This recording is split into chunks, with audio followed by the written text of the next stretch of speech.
سچے دوست خوشیوں میں زینت اور پریشانیوں میں سہارا ہوتے ہیں۔ غریبوں کے پاس بیٹھا کرو کیونکہ اس سے تمہاری طاقت بڑھے گی۔ جن جسموں پر خواہشات کی حکمرانی ہو وہ گناہوں کی قید سے کبھی آزاد نہیں ہو سکتے۔ کائنات کی سب سے مہنگی چیز احساس ہے جو دنیا کے ہر انسان کے پاس نہیں ہوتا۔ دو باتیں ساری زندگی کام آئیں گی، ایک غصے کی حالت میں کوئی فیصلہ نہ کرنا، دوسرا خوشی کی حالت میں کوئی وعدہ نہ کرنا۔ مذہب سے اگر انسانیت اور خدمت نکال دی جائے تو عبادت باقی رہ جاتی ہے، جس کے لیے رب کے پاس فرشتوں کی کوئی کمی نہیں۔ ایمان اور حیا دو ایسے پرندے ہیں کہ اگر ان میں سے ایک اڑ جائے تو دوسرا خود ہی اڑ جاتا ہے۔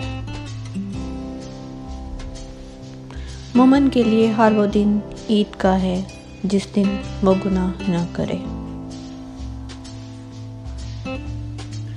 دولت، رتبہ اور اختیار ملنے سے انسان بدلتا نہیں، اس کا اصلی چہرہ سامنے آ جاتا ہے۔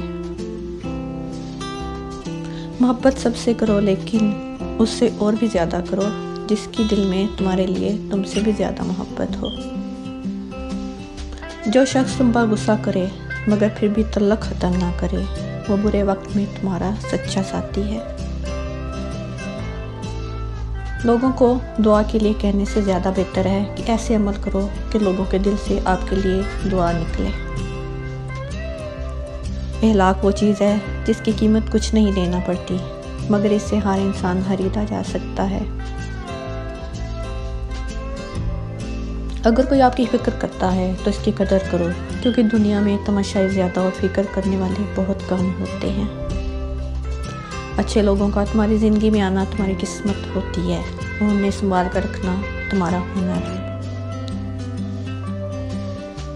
دوست کے ساتھ اس نمک کی طرح رہو جو کھانے میں دکھائی نہیں دیتا لیکن اگر نہ ہو تو اس کی کمی بہت محسوس ہوتی ہے۔ ہمیشہ سمجھوتا کرنا سیکھو کیونکہ تھوڑا سا جھک جانا کسی رشتے کو ہمیشہ کے لیے توڑ دینے سے بہتر ہے۔ دوستی کسی وجہ سے یا کسی مقصد کے لیے نہیں کی جاتی مگر جب یہ ہو جاتی ہے تو زندگی کا مقصد اور جینے کی وجہ بن جاتی ہے۔ ان لوگوں کو کھونے سے ڈرو جس کے نزدیک دوستی کے رشتے ہوں ان کے رشتوں سے زیادہ عزیز ہوں۔ معافی مانگنا یہ ظاہر نہیں کرتا کہ آپ غلط اور دوسرا صحیح ہے بلکہ یہ ظاہر کرتا ہے کہ آپ کے رشتے کی اہمیت آپ کی انا سے بڑھ کر ہے۔ اگر کسی کا ظرف آزمانا ہو تو اس کو زیادہ عزت دو، وہ اعلیٰ ظرف ہوا تو آپ کو اور عزت دے گا اور کم ظرف ہوا تو خود کو اعلیٰ سمجھے گا۔